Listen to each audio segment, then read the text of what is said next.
Hey everyone, welcome to edquest. And in this session, we are going to demystify something powerful yet often misunderstood operators in Kubeflow. Now, if you are already familiar with Kubernetes, you know it's amazing for managing containers. But what happens when you want to manage complex machine learning workflows, like training a model, tuning hyperparameters, or deploying for inference, all with Kubernetes? That's where operators come in. Operators in Kubeflow are Kubernetes native controllers, meaning they are built to run inside Kubernetes, but they are specialized for ML workloads. Imagine you write a YAML file saying, hey, I want to train this PyTorch model using 4 GPUs and a specific datasets. You save it as a customer resource, and boom, the Kubeflow operator sees it, understands what needs to be done, and creates the necessary pods and jobs to make it happen. So, what's their real purpose? Let's break it down. They automate key ML tasks like training, tuning, and model serving. They extend Kubernetes, adding intelligence for ML specific logic. They constantly watch custom resources and make sure your clusters stay in sync with what you have declared. They constantly watch custom resources and make sure your cluster stays in sync with what you have declared. In simple terms, you define what you want and the operator handles the how its automation at its finest, tailored for machine learning. So let's move to key Kubeflow operators. So Kubeflow is so powerful for machine learning workflows. So their operators, if you watched our previous video, you have already know that the operators in Kubeflow act like intelligent managers. They take your instructions and handle the heavy lifting inside Kubernetes. But Kubeflow isn't one size fits all system. It gives us different operators for different ML tasks. So let's check like one by one and you will encounter those. So first one is like TF job operators. So this one is designed for TensorFlow and it takes care of launching and managing distributed TensorFlow training jobs, whether you need a parameter servers or mirror strategies. So TensorFlow jobs help you scale training across multiple pods effortlessly. So TensorFlow jobs help you scale training across multiple pods effortlessly. So next is PyTorch job operator. So this PyTorch job operator handles PyTorch native distributed training features. So you can run complex deep learning tasks at scale all without leaving Kubernetes. So next is XGBoost job operator. So this XGBoost job operator is tailored specifically to run XGBoost training jobs within Kubernetes, taking care of resources, jobs, and execution flow. Next is MPI job operator.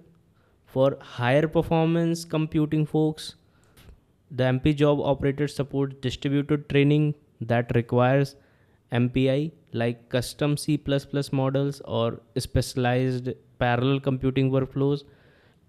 It's the fast it is the fast and powerful built for scientific level workloads. Next is KTIB operator. So this is a gem.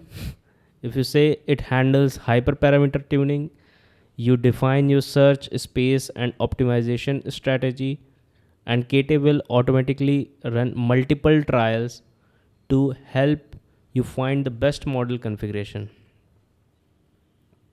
When your model is trained, you want to serve it. That's where KF serving or Seldon operator, or you can say Seldon core operator, comes in.